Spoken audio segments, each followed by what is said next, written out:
En 2001, Montréal commémorait le 300e anniversaire de la Grande Paix, une entente qui mettait fin à des décennies de guerre entre les Français, les Iroquois et près de 40 autres nations autochtones. Pour la signature du traité, plus de 2000 personnes se sont réunies à Montréal pour fumer le calumet, festoyer, danser et pour écouter les discours des diplomates autochtones et français.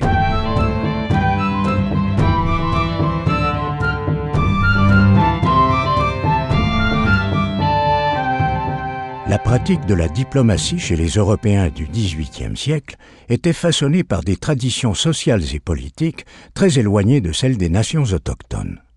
Ainsi, les représentants français se considéraient comme des dirigeants et associaient le pouvoir à la coercition. Ils ont dépêché des soldats pour assujettir les peuples autochtones et des missionnaires pour les instruire. Mais les Français eurent au fait de réaliser que la survie de leur colonie dépendait des partenariats commerciaux et des alliances avec les nations autochtones.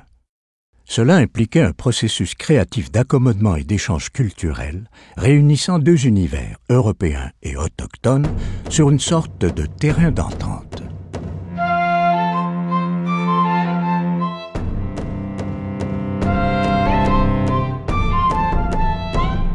Excellents orateurs, les diplomates amérindiens étaient passés maîtres dans l'art d'utiliser la métaphore. Ils étaient aussi très habiles pour créer des liens de parenté symboliques grâce à l'échange de cadeaux.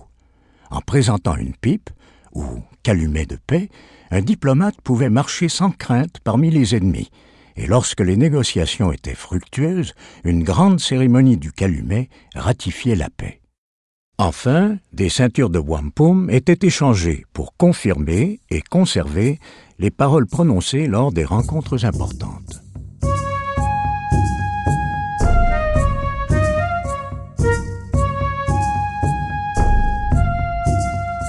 Les diplomates autochtones exprimaient leurs valeurs et leur statut en marquant leur corps, en endossant des vêtements qui les distinguaient et en portant des objets uniques ou d'une grande beauté. Les femmes fabriquaient la majorité des vêtements et des accessoires, peignant et cousant sur ces derniers des motifs cosmologiques puissants. Très peu d'objets autochtones du XVIIIe siècle ont survécu jusqu'à nos jours. Ainsi, la plupart des objets présentés ici datent du XIXe siècle ou du début du XXe. En fait, plusieurs éléments du protocole, comme l'usage de la métaphore, les ceintures de wampum, les pipes et les vêtements élaborés, sont encore très représentatifs de la diplomatie autochtone d'aujourd'hui.